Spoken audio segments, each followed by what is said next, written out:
all hell's gonna break out if Hamas does not free every single hostage by Saturday at noon. That's what Donald Trump is saying right now. And notably, that's just one of the comments that he's made this week that has the whole situation feeling like even more of a powder keg than usual. And with all that, of course, the Israel-Hamas ceasefire, it's hanging on by a fucking thread. Right, there are reportedly 73 hostages remaining in Gaza, of whom Israel has declared 34 to be dead. And notably, an exchange slated for Saturday was set to see 3 more hostages released. But then you had Hamas yesterday saying it would be indefinitely postponing the next hostage prisoner swap, with the group there accusing Israel of not living up to its end of the deal, claiming that the military was continuing to shoot at Palestinians, keeping them from moving back to the northern part of Gaza and delaying the entry of medical supplies and shelters. Though notably, Hamas also claimed that it affirmed its commitment to the terms of the agreement, saying, issuing this statement 5 full days ahead of the scheduled prisoner handover gives time for Israel to comply and leaves the door open for the exchange to proceed as planned. But then, with that, you had Trump coming out swinging. If all of the hostages aren't returned by Saturday at 12 o'clock, I think it's an appropriate time.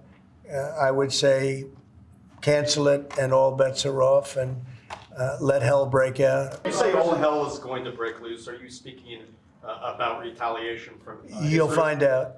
And they'll find out too. Hamas will find out what I mean. Though as far as what he means, far-right Israeli politicians think they have a pretty clear idea. With seeing, for example, the former Minister of National Security who resigned last month to protest the ceasefire writing on X, Trump is right, and adding that it was time to go back to Gaza and destroy. And this, after he responded to Hamas postponing the hostage release by calling for a full-scale assault on Gaza, writing, Hamas's announcement should have one real-life response, a massive assault on Gaza from the air and land alongside a complete halt to humanitarian aid to the Strip, including electricity, fuel, and water, and including the bombing of aid packages that have already been brought in and are in the hands of Hamas, saying we must return to war and destroy. And also with that, you had the Israeli defense minister reportedly instructing the IDF to prepare at the highest level of alert for any possible scenario in Gaza, with them also calling Hamas's statement a complete violation of the ceasefire agreement. And now we're reportedly seeing Israeli troops moving to the border with Gaza to, quote, enhance the readiness for various scenarios in the region. Though with all this, it is very important to also note that many hostage families are desperate for the ceasefire to stay in place, with one mother, for example, saying, President Trump, I am asking you with all my heart, do everything in your power to ensure that this deal continues. So of course, even before this, the fate of the ceasefire, it was questionable. Talks on the details of phase 2 were meant to be underway last week, but Israel reportedly dispatched officials without a mandate to negotiate that part of the deal. Plus, you also had Netanyahu suggesting that he won't even pursue the second phase if it means the war will end. And of course, all of this also affected by Trump's repeated statements that he wants to permanently remove Palestinians from Gaza so that the US can take it over and develop it. Right in there,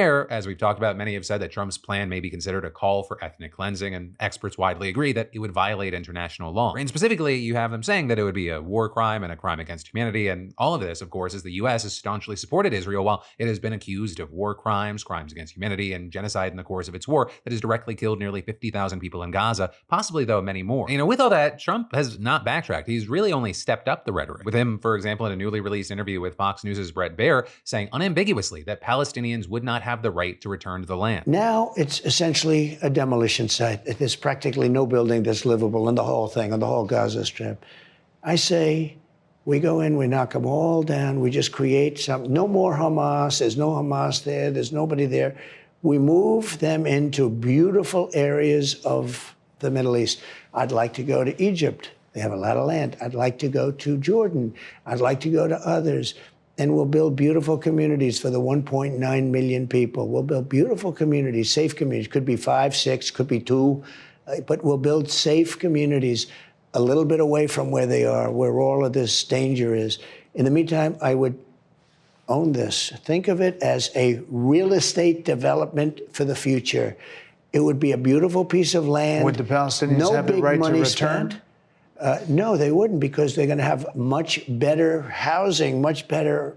In other words, I'm talking about building a permanent place for them. Because if they have to return now, it'll be years before you could ever, it's not habitable. And with that, you've also had Trump now suggesting that he would cut aid to Jordan and Egypt if they refused his demand to take in most Palestinians from Gaza. And in fact, Trump actually met with Jordan's king today at the White House and again insisted that Palestinians would be resettled there. But of course, this, as Jordan as well as Egypt have repeatedly rejected the idea, with some saying the proposal puts them in an impossible position. But I mean, in Jordan's case, notably more than half the population is estimated to be Palestinian, and this is already a major source of tension. With seeing, for example, the executive director of the Arab Center, Washington, D.C., telling the New York Times, what Mr. Trump has done is put the future of the Kingdom of Jordan on the line, and saying the strongest political movement in Jordan does not accept the idea that Jordan is Palestine. And then you even had Trump's former Syria envoy saying, obviously the king cannot take those people. This is an existential issue for him, and saying this would be a regime killer. Now with that, the king has now reportedly agreed to take in 2,000 Palestinian children from Gaza who are very sick or have cancer, but he also, quote, reiterated Jordan's steadfast position against the displacement of Palestinians. But for now, that is where we are, and we'll have to wait to see whether or not Trump keeps on insisting on sticking to this plan, and if he does, what the consequences would be.